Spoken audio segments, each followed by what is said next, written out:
선도적 규제가 과연 옳은 것이냐, 블록체인이라고 하는 이 중요한 인프라를 보호하기 위해서는 조금 더 멀리 내다보는 것도 좋지 않을까라는 또 생각도 해봅니다. 가상화폐 관련해서 한국 내에 현재 규제가 어떻게 되어 있고 앞으로는 어떻게 전망되느냐에 대해서 말씀을 드리겠습니다. 그래서 이제 목차는 이런 순서입니다. 한국 정부가 기본적으로 가상화폐를 어떻게 보고 있는지, 그리고 규제의 현황은 어떤지, 그리고 관련 법률 문제점, 해외 규제, 그리고 향후 전망, 이런 순서로 말씀을 드리겠습니다.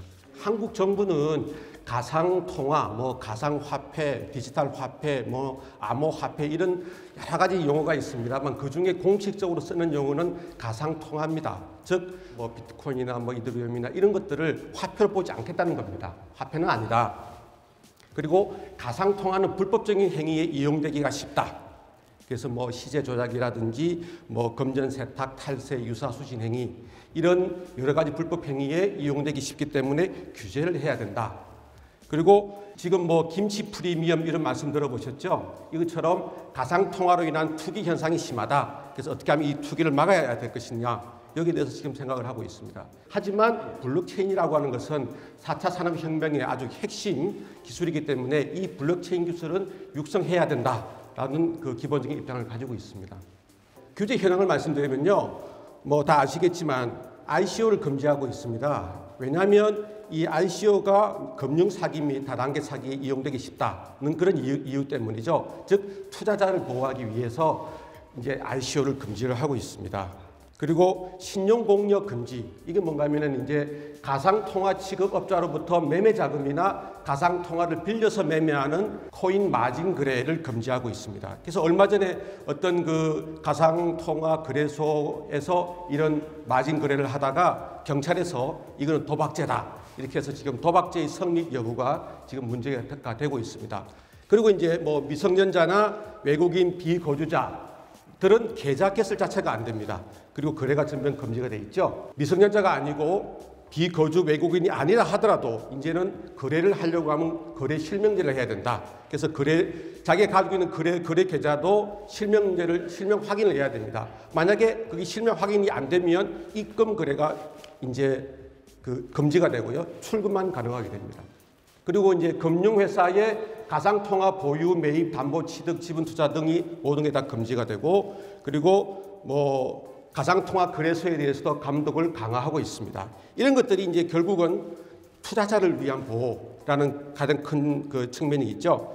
그래서 이제 한국 법무부의 공식 입장은 아직도 이렇습니다. 언젠가는 한국에서는 가상통화 거래소도 폐지할 생각도 있다라고 하는 것이 아직까지는 법무부의 공식 입장이고요. 하지만 이제 여러 국민들의 청원도 있고 해서 이제 그러지는 않을 것이다라고 하고 있습니다.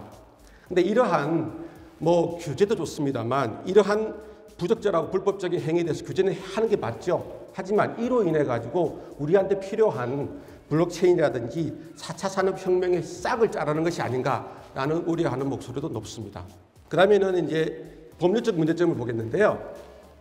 아까 제가 말씀드렸던 여러 가지 규제들이 있습니다. ICO를 금지하고 미성년자 거래 금지 이런 여러 가지 규제들이 있습니다만 이것들이 법률에 의한 규제가 아닙니다. 법률에 의한 규제가 아니에요. 단순히 TF, 태스크포스, 즉 정부 기관의 기재부, 금융위, 법무부 이런 태스크포스 팀이 만들어 가지고 어떤 일이 터지면 이걸 규제하자 해갖고 이번에는 뭘 못해 라고 하선 행정고시 내지는 행정지도로서 모든 게 다 지금 이루어지고 있습니다. 그러니까 일반 국민들 입장에서는 법률은 그대로 있는데 왜 자꾸 못하게 하지? 이런 어떤 법과 현실 사이에 괴리가 생기게 되는 것이죠. 그래서 가장 큰 문제점은 법률로서 좀 더 안정되고 지속적이고 일관되게 규제를 하려면 해라는 것입니다. 그리고 두 번째 문제는 과세 대상 해당 여부인데요. 여러분 다 알고 계시지만 미국이나 일본이나 영국이나 호주나 이런 나라에서는 이런 가상통화의 매매나 거래에 따른 수익에 대해서 다 과세를 하고 있습니다. 법인세를 매기든지 양도소득세를 매기든지 이렇게 하고 있습니다. 특히 심지어는 독일 같은 경우에는 그 가상화폐 자체를 물건으로 봅니다. 물건이기 때문에 물건의 매매에 따른 부가가치세도 지금 그 과세를 하고 있죠. 하지만 우리나라는 지금 국세청에서는 이걸 어떻게 해야 될지 지금 아직 제대로 된 입장을 내놓지 못하고 있습니다. 하지만 아마 올 8월 정도쯤에는 나오지 않을까라고 기대는 하는데요. 제가 예상하기로는 아마 법인세 과세와 양도소득세 과세는 되지 않을까라고 생각을 합니다. 그리고 이제 가상통화 거래 관련 해외 송금 허용 여부, 그리고 가상통화를 이용한 결제 관련 이 부분에 들어가면 좀 문제가 더 복잡해집니다. 왜 그런가 하면 외국환 거래법 아시죠? 외국환 거래법상에 해외로 송금하기 위해서 여러 가지 규제가 있습니다. 그리고 외국과의 어떤 이렇게 거래를 할 때 외국에서 이 거래를 할 때는 상계 규정이 또 있습니다. 그래서 여러 가지 외국환 거래법상에 문제가 있고 이것도 지금 개정 중에 있습니다. 외국환 거래법 개정 중에 있기 때문에 이것도 상당한 문제가 있지만 이 부분에 대해서는 다음에 말씀드리겠습니다.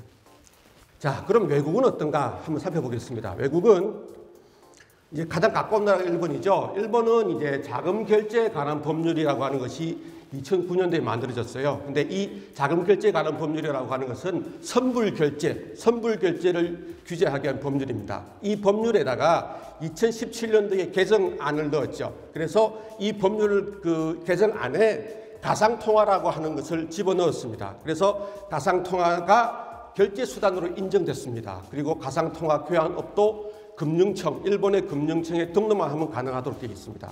그리고 가상통화 거래 구매로 인한 수익에 대해서는 과세를 하고 있고요. 그리고 스위스, 싱가포르는 가상통화를 자산으로 보고 있기 때문에 자유롭게 막 거래가 되고 있습니다. 미국은 명확한 입장을 아직은 없지만 일단은 과세는 하고 있습니다. 그리고 연방규제기관이 이제 정권위원회 같은 그런 데서 가상화폐를 자꾸 규제하려고 지금 그런 요건을 강화하고 있습니다. 그리고 이제 중국은 아시는 바와 같이 모든 걸 다 금지하고 있습니다.